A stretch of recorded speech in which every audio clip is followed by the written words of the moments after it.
And welcome again to another TerranScapes video. This video shows a recently completed display board for a custom project. It was showcased earlier as a video as a work in progress. The theme of the board was to be a lava waste with lava spires, and I added to it, at the approval of the customer, some sort of magmatic cracks. I don't know if that's the proper term. I think it is. And what this board showcases then is several new things that I haven't included in previous work. One of which I actually used on a recent Citadel's battle board set, the GW big plastic tabletop modular set, was the idea of putting in some flocking but adding some soil beneath it to give it a more of a sort of rooted appearance to the board. So it didn't just look like grass is just sticking up out of the bare dirt. Although I've done that in the past and it looks okay, I thought this would give it a little bit more realistic look and tie it into the board a little bit better, and also break up the board's uniformity a little bit and make it a little more visually interesting, and I think it achieves that quite well. And then I did add some spires. Here you get a sense of how big they are. These are goblins, so these are about twice the height of a goblin, maybe a little bit bigger than a fully standing regular 28mm model. And there's various sizes of those arranged in different places around the board to, whoops, a little bit too close there, sorry about that.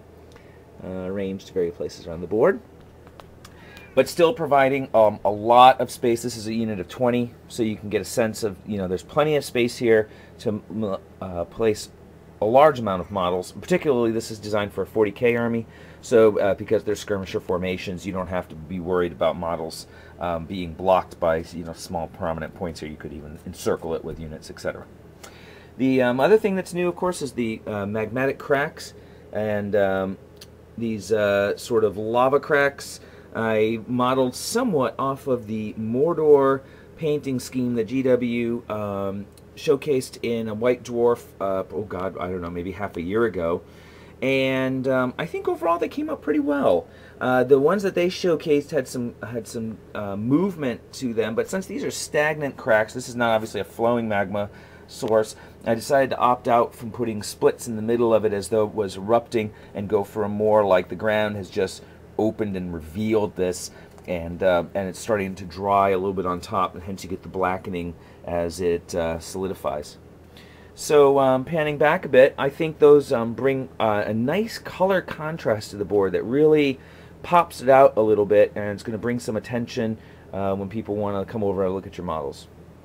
So this, anyway, just to give you another idea about some of the things that TerranScapes can do for you, for your displays, for your miniatures when you're going to a tournament.